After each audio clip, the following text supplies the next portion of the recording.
Hello అండి, ఈ video వచ్చేసి మంచి healthy breakfast video. So miss కాకుండా ఎండ్ వరకు వీడియోని మొత్తం చూసి లైక్ చేసి షేర్ చేయండి.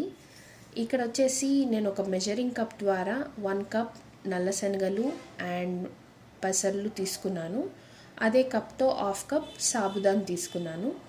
ఈ మూడింటిని మాత్రం వాటర్ పోసి ఓవర్ నైట్ మొత్తం సోక్ చేయండి.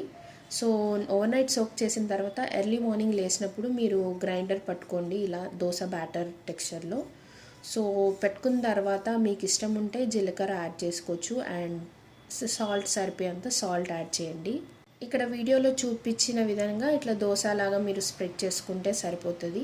మీకు ఇష్టం ఉంటే పైన ఏదైనా వెజిటేబుల్ యాడ్ చేసుకోవచ్చు. నేనైతే ఇక్కడ క్యారెట్ తురుము యాడ్ చేసుకుంటున్నాను, కలర్ఫుల్గా ఉంటుంది చూడ్డానికి అనేసి. సో దీనికైతే కాంబినేషన్గా పల్లీ చట్నీ బాగుంటుంది అండ్ టమాటో చట్నీ కూడా బాగుంటుంది. టమాటో చట్నీ అయితే నేను ప్రీవియస్ వీడియోలో టమాటో చట్నీ ఎలా చేయాలనేది పోస్ట్ చేశాను. ఒకవేళ చూడకపోతే మీరు ఖచ్చితంగా నేను ఇక్కడ లింక్ ఇస్తాను, వెళ్ళి చూసి రెసిపీ మాత్రం ట్రై చేసి రివ్యూ ఇవ్వండి. సో లైక్ చేయండి, షేర్ చేయండి, సపోర్ట్ చేయండి నా వీడియోని. Thank you.